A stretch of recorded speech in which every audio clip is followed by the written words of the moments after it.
Next, we have the new one from Scott Shermer, who directed Found. He also did Plank Face, which I did an analysis video on, and that is a really great one.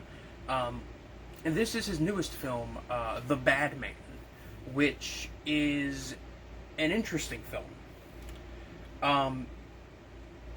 The movie has to do with essentially these two people, this couple, being captured by a sadistic clown and his gimp manservant, who then proceeds to torture and torment them and put them through training in order to sell them as sex slaves within the human trafficking ring. This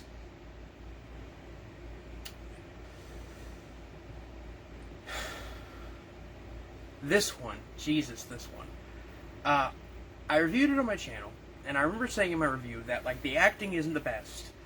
There's some goofy, cheesy kind of moments, but if you can look past that and look past the fact that this movie was very cheaply made, there's some legitimately very harrowing and uncomfortable and creepy shit going on in the film.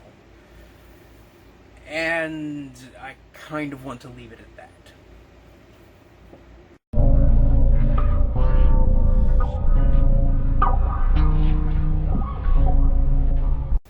Next on the list, we have the new short films from Sam Salerno. I'm talking about Death by a Thousand Cuts and Tunnel Vision, both of which I covered on my channel. However, I'm going to talk about them a little bit. These two short films are canon to each other. They're part of the same connected universe, and they're going to help make up the feature film version of Death by a Thousand Cuts that is being worked on currently. The short film version is this interesting found footage horror film, essentially having to do with this guy who records things. He pretty much records almost everything around him at all times, because he tends to have hallucinations and he wants to make sure that what he's seeing is real. So after he sees a woman get kidnapped and he doesn't have his camera, he goes into the house that he saw her taken into and documents it on film. And the stuff he encounters is pretty fucked. The movie is a depressing, kind of poignant gore film, I don't even say it's pseudo snuff, but there's like some short segments of the film that are like pseudo snuff films. And it's just uncomfortable, creepy, interesting, and really, really good. Excuse me. That being said, Tunnel Vision is a very different movie.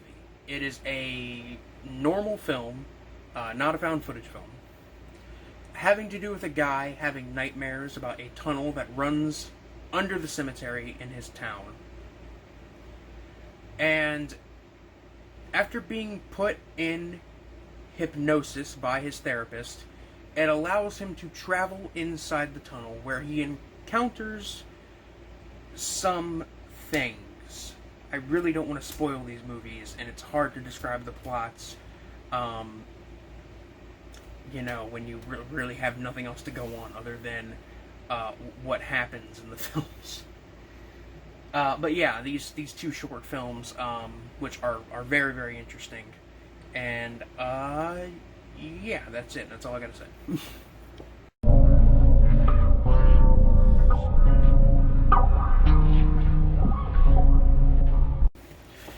Next, we got Tonedeaf, the new film from Richard Bates Jr., a very interesting director I've been following for many years. But this film has to do with this young woman essentially renting a house in the middle of nowhere after she loses her job and, is just feeling a lot of stress. And she ends up renting this house from this creepy old guy played by Robert Patrick, who was the T-1000 in Terminator 2. And this guy who owns this house may or may not be an absolute fucking psychopath boomer serial killer. That's the setup. It's kind of a social horror film trying to say something about, boomers essentially being very self-obsessed and self-aggrandizing, while saying millennials and people in Gen Z are very self-obsessed and self-aggrandizing. Either way, an interesting film, very fun, very entertaining.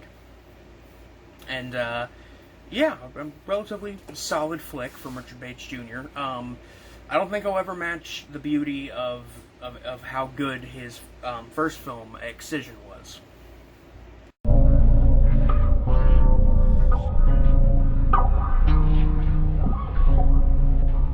Next, we got Happy Death Day to You. The first Happy Death Day I didn't see when it came out. I didn't see this one when it came out either, honestly. But I didn't really feel the need to see them because I was excited for the first Happy Death Day. And then I saw it was going to be PG-13. And that really just kind of soiled the whole thing for me. I was like, a PG-13 slasher film? Do we really need that? Like, that's just bad. But really, the first Happy Death Day movie turned out to be kind of like a combination of Scream and Mean Girls and Groundhog's Day. It's essentially a film about this, the first one has to do with this woman being in a time loop, this college girl being in a time loop, where she keeps waking up on her birthday after being murdered every single day. After being murdered, she wakes up on her birthday, and it continues to happen over and over again, dying different times, and she believes that she can stop this time loop by figuring out who her killer is. And the first one was a pretty fun kind of slasher film, almost parody, like self-aware film, but it was very entertaining and enjoyable, and I had a lot of fun with it.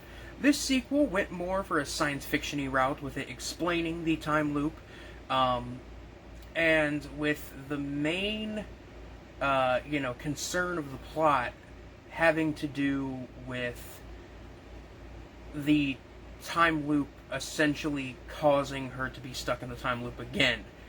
So it's more of kind of a science fiction comedy than it is a horror film, but there is a killer on the loose who is killing people. They aren't targeting her, however, they are still killing people. And Happy Death Day to You was a very fun and enjoyable sequel. I do not regret spending my time with it. I don't regret checking it out. I had a lot of fun with it. I think the fact that it's this high on the list says something about that.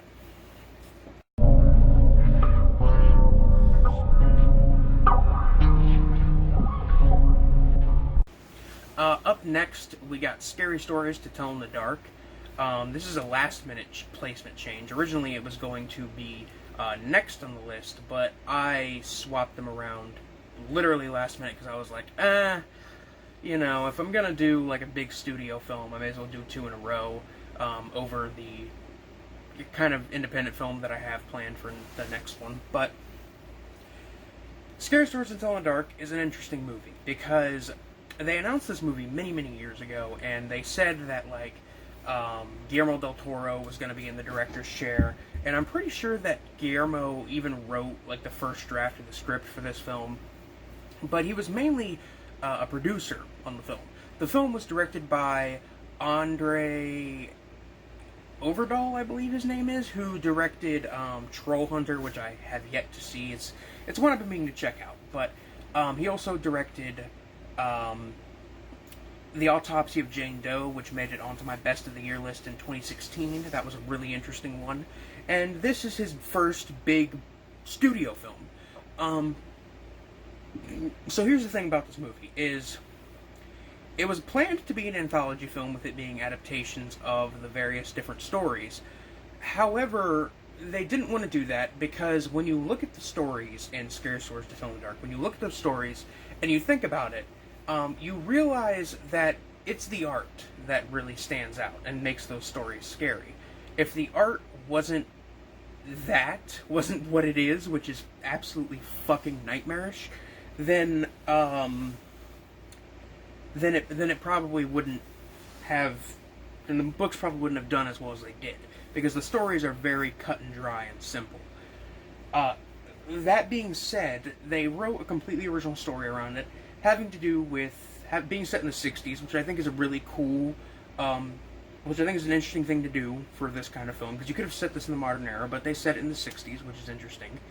And I saw this film like the weekend it came out, because my cousin already bought the tickets, and the person she was going to go with bailed on her, and she's like, "You want to go see it?" I'm like, "As long as I don't got to pay back for those tickets, I am ready to go. Let me put my shoes on." But we saw it, and I enjoyed it quite a bit. I'm not going to lie. I had a lot of fun seeing this movie when it came out. And rewatching it, when I rented it on Redbox, or, well, when somebody else in the house rented it on Redbox, and I watched it with them, it still, I think, holds up as pretty entertaining.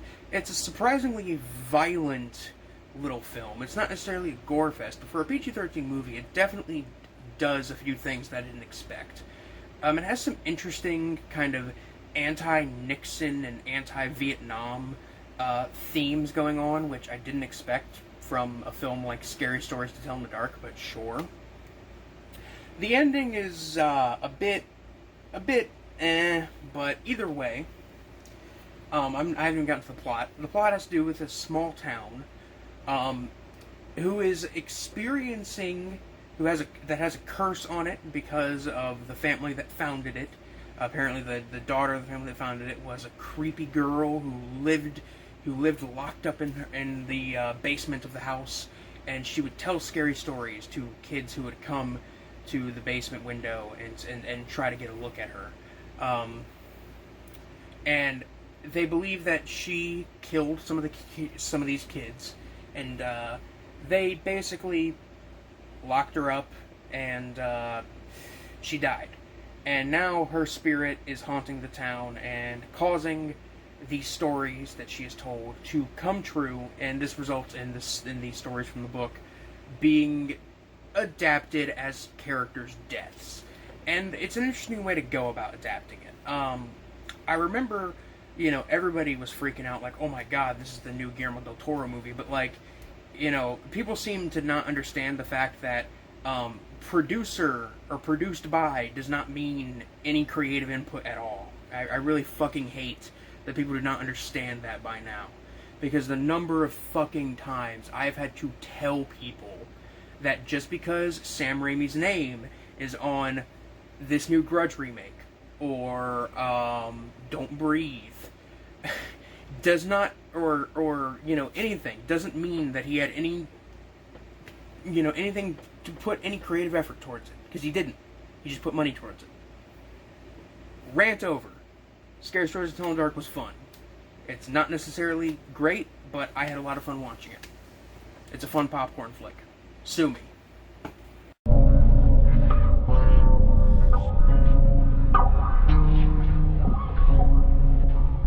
And the film that was taking the spot that Scary Stories to Tell in the Dark was holding is Flesh of the Void, the film from James Quinn. This is a interesting art house film I covered on my channel, and I don't really know what to say about it necessarily, because it's kind of a mess, but also not really. There are some moments, there are actually a decent number of moments, where the film is legitimately very uncomfortable and unnerving and creepy, and it gets under your skin, and it's just this dreary atmosphere, very similar to the film, very similar to the film Begotten.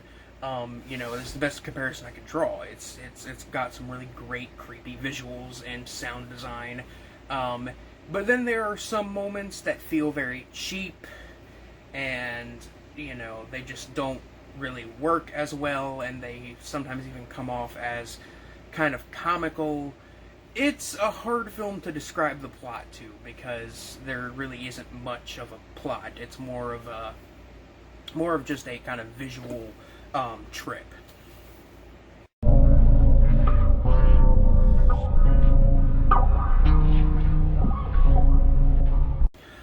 Up next, we have the film Daniel Isn't Real. This is a film that is produced by Spectre Vision, which is a production company that is also responsible for producing The Greasy Strangler. And this is a production company founded by none other than, well, there's a few different guys that founded it, but one of the guys who founded it was Elijah Wood. So his name is on this film. This film is better than The Greasy Strangler in a lot of ways. I don't think it's as entertaining, but it's definitely a really interesting psychological horror, body horror film.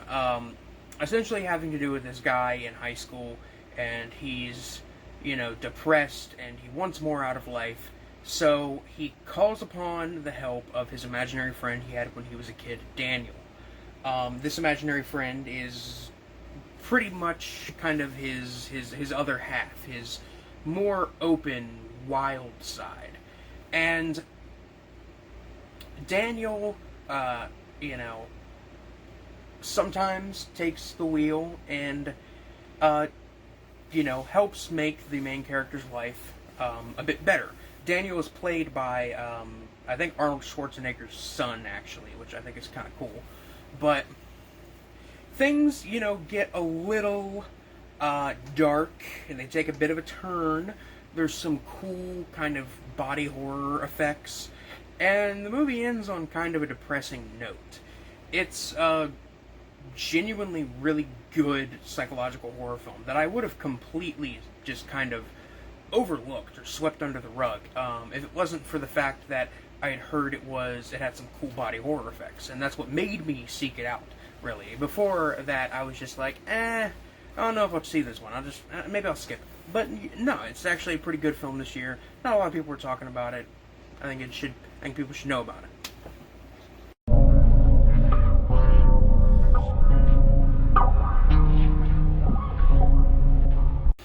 Up next, we got the newest film from Alexandre Aja, the French director, the guy who gave us High Tension, which is a really great French horror film.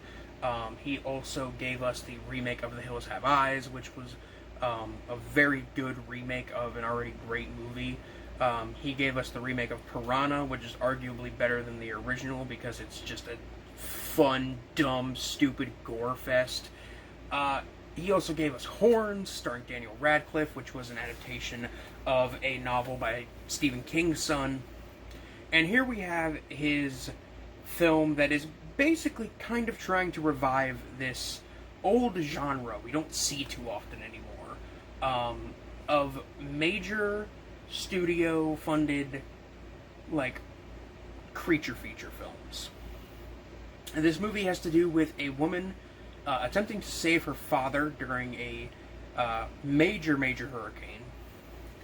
And she finds him trapped in the crawl space with a few alligators.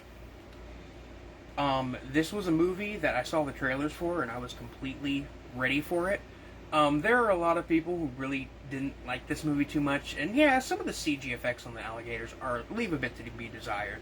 But I think for the most part, it's a really thrilling, intense, very simple film. It doesn't need to be necessarily complex to be good. And it was very entertaining, very interesting. And it reminded me of why I do not like going to Florida. Jesus, do I fucking not like alligators. But yeah, Crawl. It's a good one.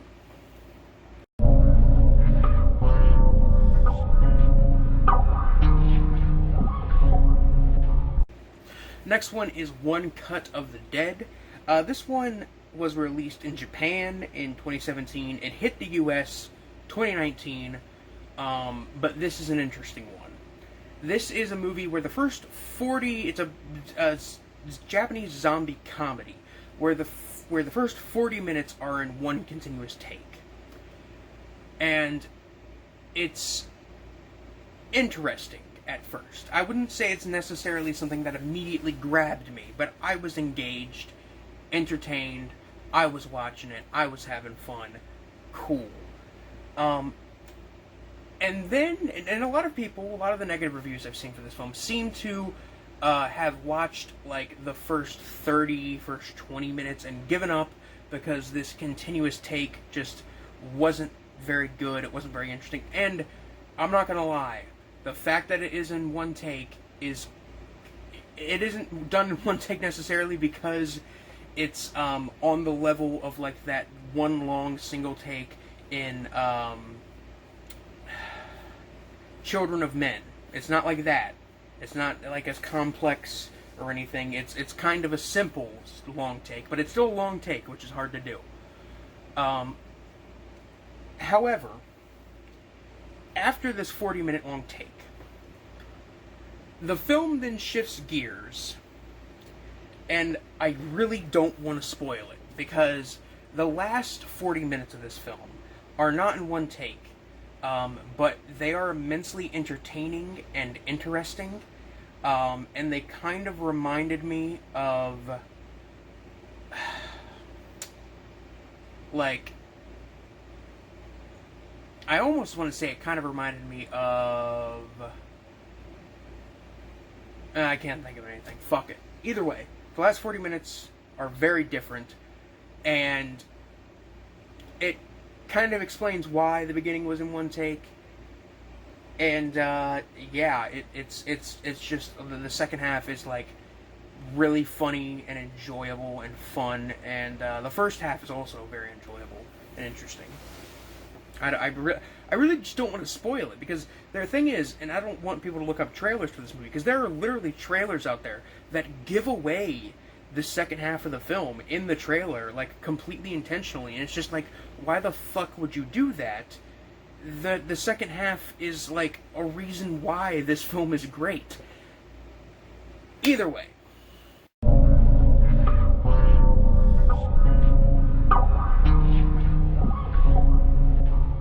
Oh, great, God, we're getting to the home stretch now, Jesus. Next, we have the 2019 remake of Child's Play on the list. Now, did I have hopes that this film would be good? Most definitely. I was really hoping that at the bare minimum, this film would be really entertaining. And it was. I saw it in theaters when it came out, and it was one of the most entertaining movies I had seen in a theater in quite a while. At least in terms of, big budget mainstream movies. That being said, compared to the original film, it's not as good. It's a lot more goofy and hard to take serious. The original film is still holds up as legitimately pretty creepy, and I still think it's legitimately a great horror film. However, this remake does some things that I think are really interesting, and has some thematic elements going on that I kind of really appreciated about it. The setup for this remake is essentially it's set in a somewhat, near future era where we have, instead of having Ubers, we have literally cars that we can ask for from our phone, and the car will drive up to your house and take you wherever, or you can drive it wherever, which is really cool. It's set in this weird universe where essentially this Apple and or Amazon-esque global mega corporation controls and owns everything, and they release a doll called the Buddy Doll, which is supposed to be a thing for kids, and it's basically like a smart home device. It can mess with your smart home. If you ask it to put the news on TV, it'll turn on the TV and switch it to the news for you. If you ask it to adjust the temperature in the house, it'll adjust the temperature. However, after a employee in one of these, I think it's a Vietnamese sweatshop, after one of the employees there is abused and beaten by his boss, he hacks into one of these toys that they're building and completely removes all of its key safety features. And a woman gets it for her son for his birthday, and he doesn't really like it at first because he's like, this is for fucking kids, but he accepts it anyway, and he kind of befriends the doll, and it starts learning things from him. and then it starts killing people. And the movie isn't the best, it isn't the smartest movie around, but holy hell is it really entertaining, and holy hell is fucking is Mark Hamill, Luke Skywalker, great as the doll Chucky. When I heard he was going to be in the film as the voice of Chucky, I was a little worried because I felt like he was just going to do his Joker voice the whole thing. But no, he actually does something a bit different. The reason he says he did it this way was because the film isn't a supernatural horror film with a soul being put into a doll. So for him to do a scary voice wouldn't be necessarily realistic. And B, because he respects God damn it, I can't think of the actor's name. Brad Dourif, his performance in the original film, which I can definitely say that like that's a cool dude. Cool. Mark Hamill's pretty cool, honestly. Either way, Child's Play remake, really fun. I enjoyed the hell out of it, and I don't really know what else to say. It's kind of an absolute blast.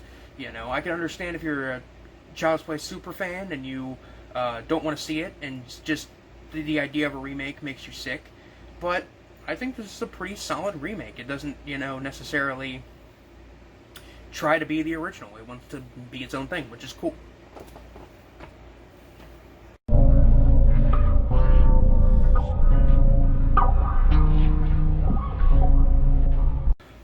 Up next, we have a supernatural dark comedy horror film titled In Fabric. I heard about this film. This film was distributed by A24. I heard about this film, and as soon as I heard the plot of a cursed, murderous dress, I was immediately on board. Like, holy hell, is that a plot description that just grabs my attention. And the thing is, it's not necessarily like this cheesy, self-aware comedy. It's very serious in tone, but also at the same time very absurd, kind of dark comedy, essentially having to do with two different people. Both of their encounters with the dress, and both their encounters are about an hour long apiece, and the movie runs for about 2 hours. And it's just basically about how these two people come into contact with the dress, and how it eventually messes with their lives. And there are moments, like there's a moment where the dress kills somebody's pet bird that's in a cage, where it gets a little goofy, but there's also some really unnerving, creepy stuff involving the creation of the dress. You don't really know what the hell is going on with the people who made it, and you never really find it out. And it's just like, it's a really great mixture of like absurdist humor and legit creepy horror. The film also features I can't remember the guy's name, but the guy with the mustache from The Mighty Boosh. It features him in a rather small role, but his role is like one of the best things about the movie, because it's a very absurd yet played completely straight role, and I really like it.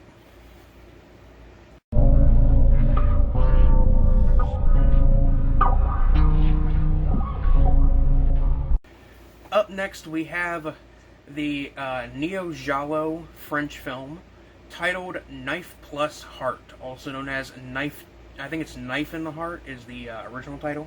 I kind of like Knife in the Heart more, either way. This is a neo-giallo, kind of giallo parody, almost.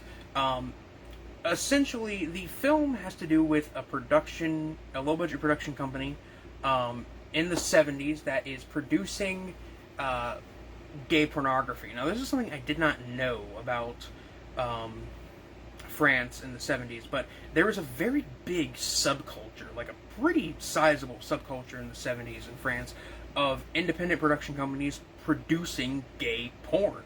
It's very interesting. Like, I never knew about it until this film, and I think that that's an interesting setting to put the film in. But the film essentially has to do with one of these production companies being targeted by a masked killer, and literally the first death in the film is the killer meeting a guy who is one of their actors in a gay bar, and he kills him using a switchblade that is hidden inside a dildo. This movie is like a mixture of being like kind of violent and slimy and almost sleazy, but also being very absurdist and tongue-in-cheek. It's colorful, it's interesting, it's well shot, legitimately really engaging and enjoyable, and I think it might be one of the best pieces of LGBT horror cinema to come out in quite a while, honestly. I really, really liked it. And the soundtrack is also fucking amazing.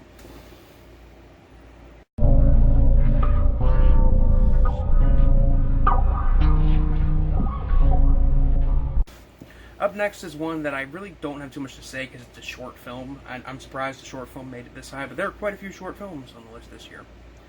Is the new one from Jimmy Screamer Claw's The Scuzzies. This was Screamer Claw's this is his first release in about 3 years. I think he did like a short film or two in between there, but for the most part, this is his first kind of major release in a while, or at least majorly, kind of advertised release. I have a poster for The Scuzzies hanging on my wall, signed by Screamer Claws, right behind me. That's what that is. I bought the poster because if you buy the poster, you get a digital download of the uncut version of the film. It runs for like 15 minutes, and it's a weird story having to do with this strange nightmare world where these little creatures, called the Scuzzies, live with a kind of parasitic relationship with this somewhat seemingly humanoid creature that lives in the house, and they live inside the walls and kind of, go out scavenging.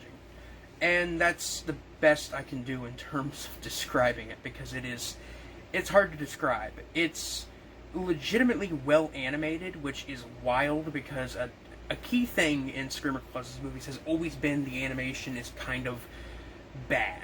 And I mean that in the nicest way, because I own Where the Dead Go to Die, I fucking own When Blackbirds Fly, I own the VHS of When Blackbirds Fly, that's limited to 100 copies. I own this, alright? Like, I fucking paid money for this, I even have his unreleased live-action film, Reality Bleed Through, on DVD, which is another one that's limited to 100 that I got from his website. But the animation in his films has always been kind of bad. It's good to see that he has actually grown a lot as an animator, and he's really made a style all his own with the Scuzzies. And I really like it. I really like the film. And that's all I'm going to say about it.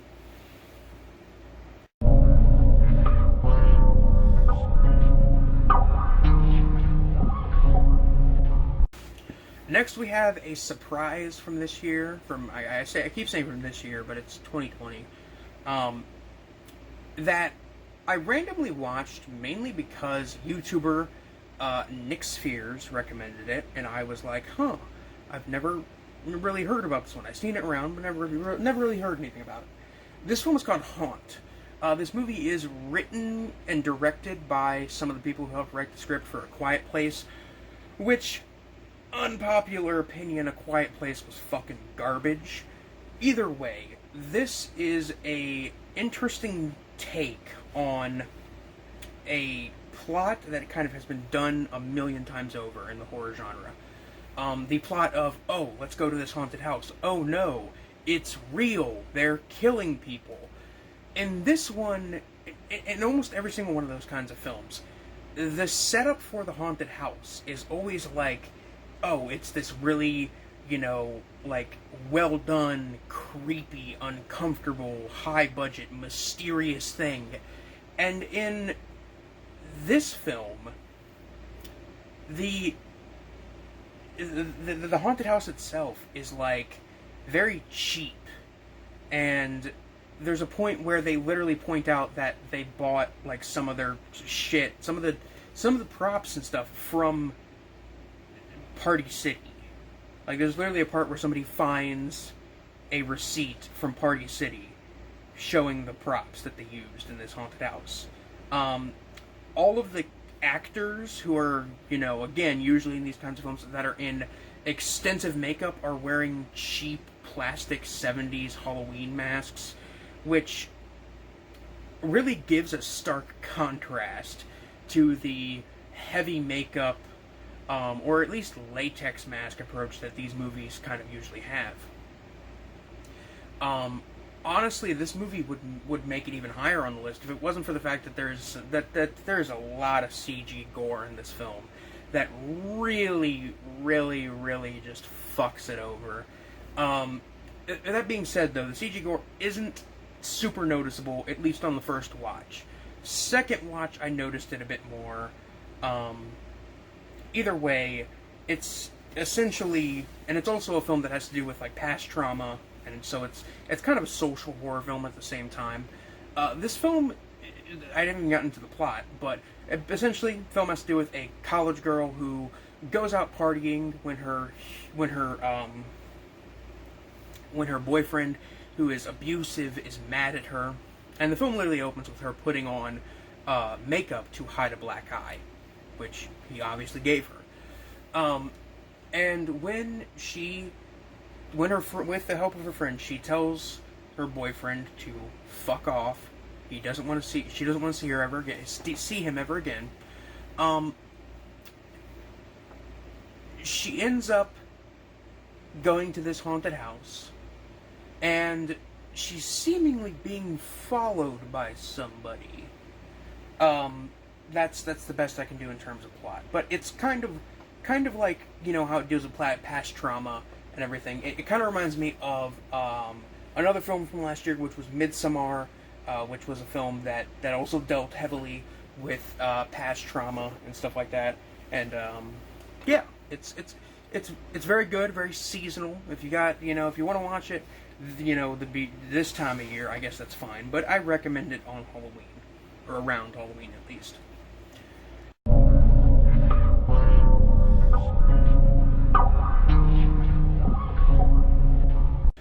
Up next, we got Todd Phillips' Joker. I saw Joker when it came out, was really interested, really impressed by it.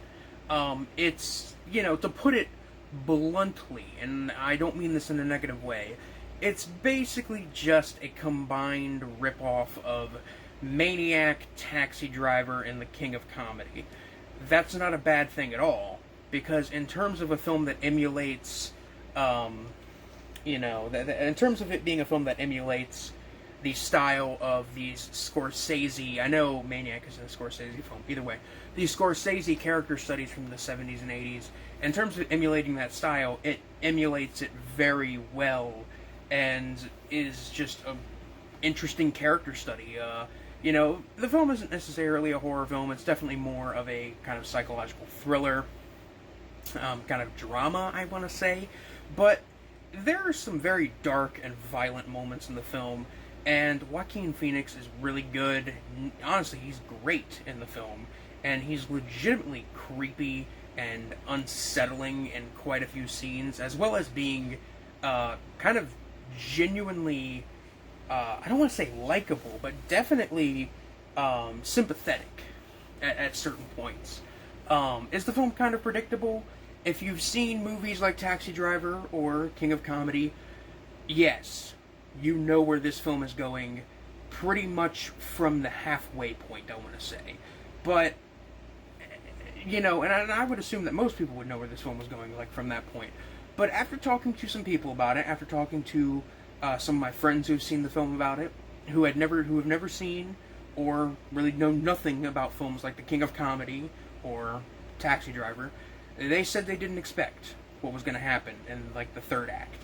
So, maybe if you aren't familiar with Scorsese's early stuff, you will appreciate this film a bit more. Or at least, not spoil it for yourself completely inadvertently. Either way, it's a good movie.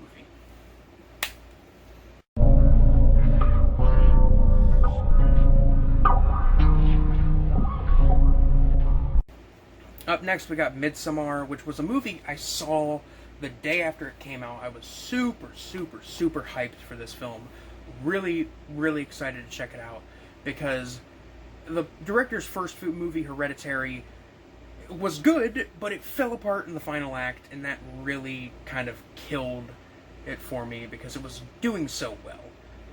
This second film from him, this sophomore feature from him, I saw the trailers, saw the promotional material, saw that it was going for a folk horror vibe rather than a kind of demonic possession haunted house vibe that he was going for in Hereditary. And I was really excited to check it out. He described it, the director himself described it as The Wizard of Oz for perverts. Jordan Peele saw it at the premiere and said it was like a new classic that was going to, be referenced throughout the genre for the till the end of time. And I have to say, and I still stand by these words, the film is not that original.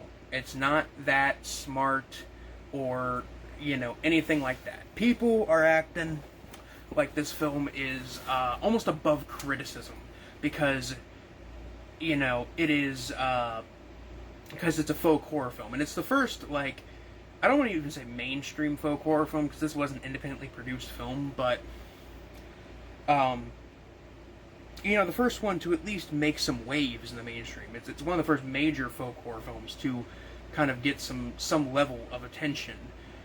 And that's cool. I love the folk horror genre. But if you've seen any folk horror film, if you have seen The Wicker Man, the 70s version of The Wicker Man, the good version of The Wicker Man, if you've seen The Wicker Man, you know where this film is going, automatically. It's basically just a more gory version of The Wicker Man with some, dark comedy thrown in. That being said, upon my first watch, after getting out of the theater in this film, I was very disappointed. I was hoping for something really wild, really crazy, really out there, and I got a mostly average, folk horror film. However, after watching it again, and watching the director's cut, which runs for 3 hours rather than the the theatrical version's 2.5, I definitely appreciate it more, and I definitely think that the director's cut does add something to it. I expected when I heard they were releasing the director's cut.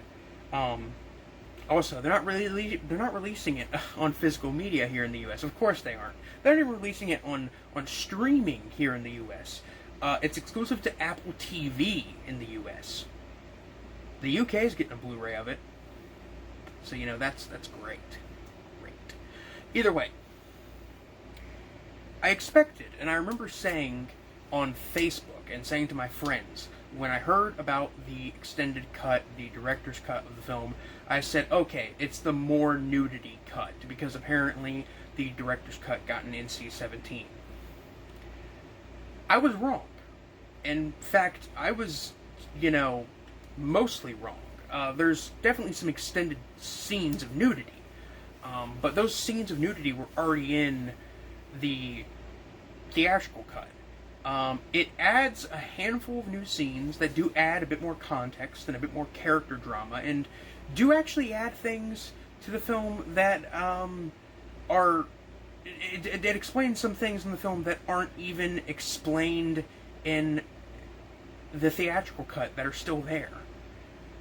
Either way, if you watch I would honestly recommend watching the theatrical cut of Midsommar and then seeking out the director's cut, because I feel like if you don't appreciate, if you already appreciate Midsommar after seeing the theatrical cut, don't seek out the director's cut. It's not a big deal. But if you don't appreciate it that much, seek out the director's cut, because it's definitely an improvement.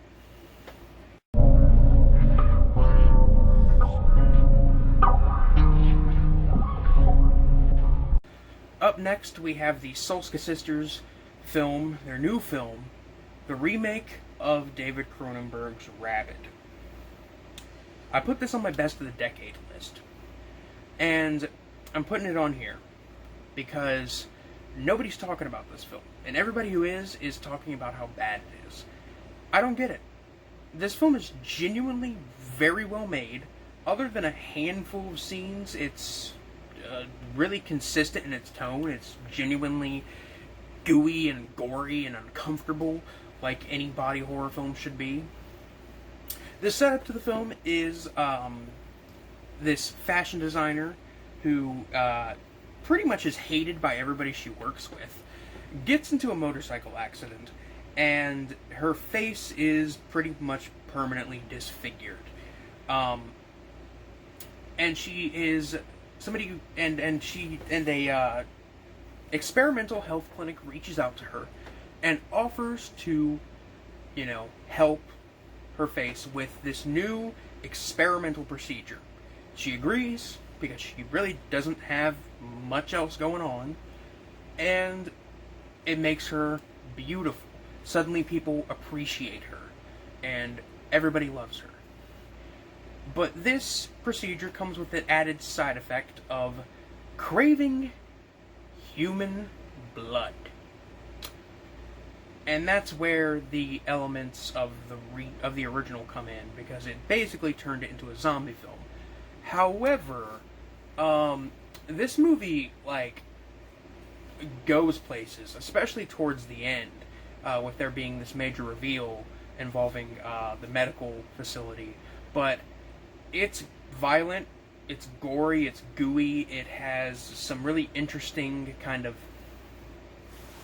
feminist themes beneath the surface that I really don't want to get into too much, because I'm not an expert on feminism or anything like that, but I think it's important that we have pro-feminist films out there, and this is definitely one of them. It's really good. It's honestly great. This movie is bordering on great, but people really seem to hate it as if Rabid is an instant classic. But Rabid is kind of obscure. Even for a Cronenberg film, this is one of his films that really not many people have seen or care about. If it was The Fly, I could understand, but still, it's still. Also, I need to say this again, but the Solska sisters are absolutely beautiful, and I love them. And they're great in this movie too. They have a little cameo. They like to do cameos in their own films. I think in American Mary, it was these weird goth twins, which was cool. But either way, on to the next title, which is number 3. Number 3 on the best of 2019 is Gaspar Noé's Climax. I did a half-hour-long review of this movie, and I think I explain things better there than I do here, so I will put the link to that in the description. I'm not putting the links to the other reviews that I mentioned in the description, mainly because I'm lazy, but also because, I feel like I could explain my feelings a bit better now, but my stance on Climax, I think, is best when it's fresh in my mind. And that was right, and I recorded that review right after I got out of the screening of it. So yeah, link in the description for that one. But Gaspar Noé's Climax, fucking intense, wild film, essentially about a troupe of dancers being locked inside this building, and somebody drugs their sangria with LSD, and they start to really lose their shit. There's an entire 20-30 minute long segment that's in one continuous shot that is really beautifully done, and it's really great, really self-contained, kind of claustrophobic horror, and it's very disturbing.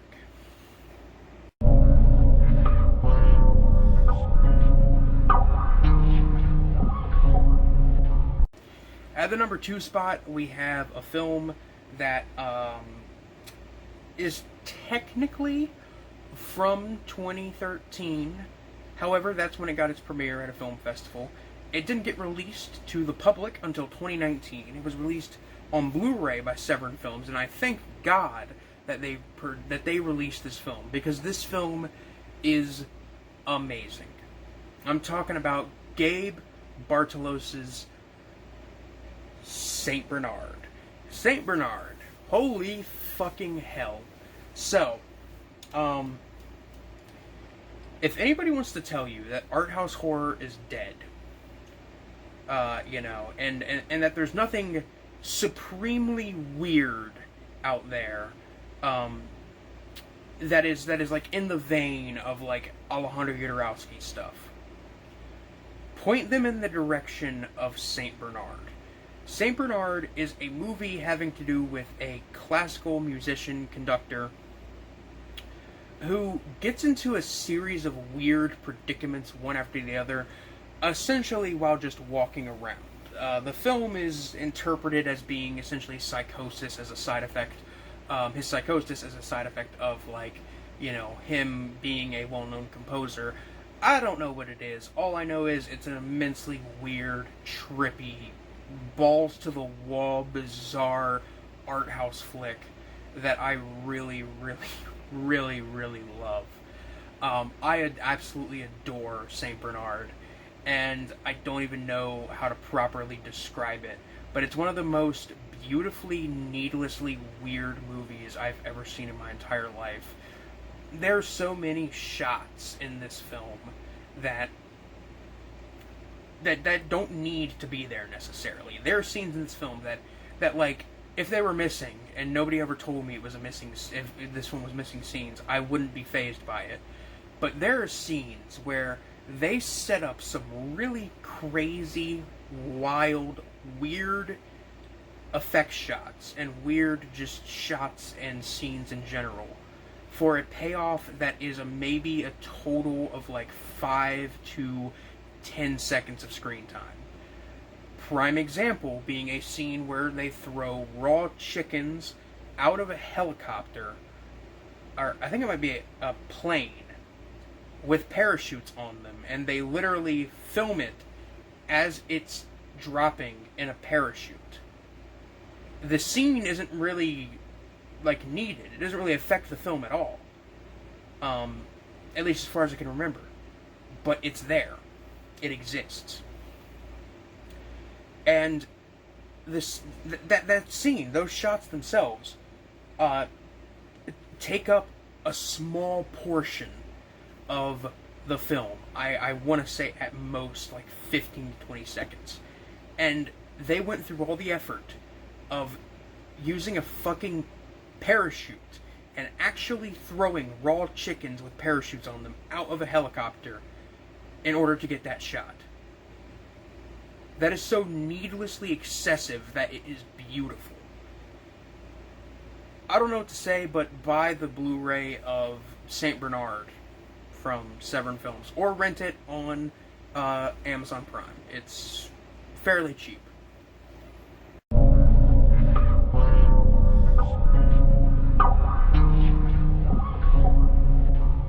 Finally, on to the number one. I can stop fucking talking and start editing.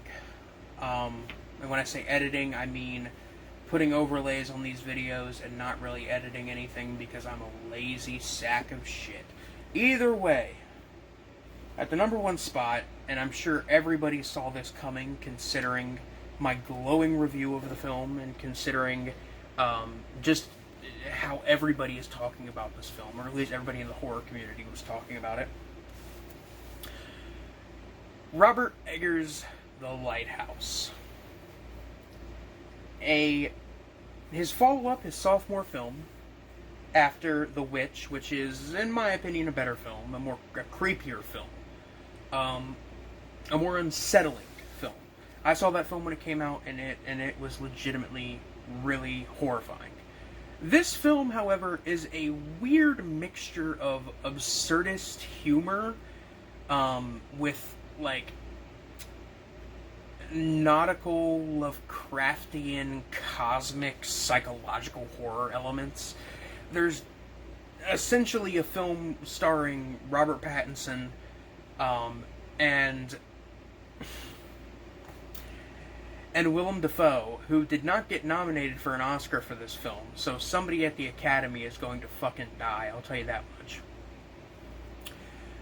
As two lighthouse keepers, who are essentially, when a big storm hits, stranded on this island together, and they're forced to kind of make small talk their entire stay. And once it is essentially going to be like their last day there, there's a big storm, ship can't make it, and things go downhill. There's a lot of weird, wild, fucking wacky ass shit in this movie, and I absolutely fucking adore it. There's a very big part of this film. There's a really great there's some great articles, I mean, that I've read about the production of this film, and I read that this film was like kind of miserable to film. And I heard that there were scenes where Robert Pattinson was drunk, covered in his own piss, dancing and shit with fucking Willem Dafoe. And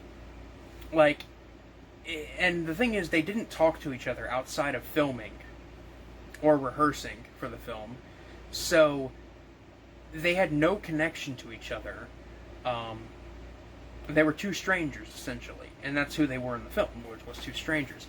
And it works so perfectly in the film's advantage, especially when you take into account that Robert Pattinson was punching himself in the gut, sticking fingers down his throat, and pissing himself and getting drunk in order to, like, get into character and hype him up for big scenes.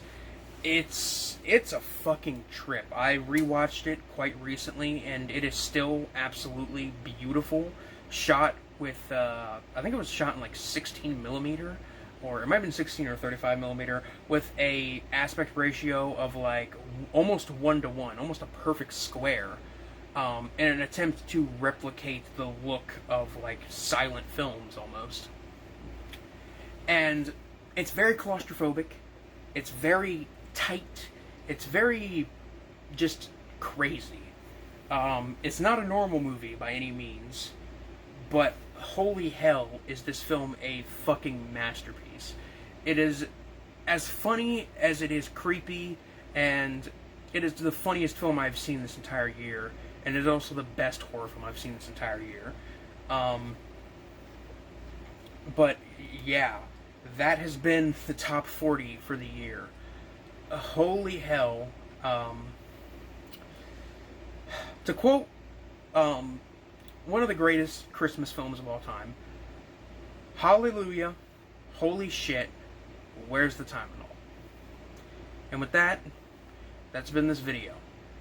Next will probably be the 1.5, the fucking 1,500 subscriber special. Hopefully. I still gotta finish those movies, and I really don't want to. Either way, guys, this is Biscuit Boo Horror Reviews, signing off. Peace.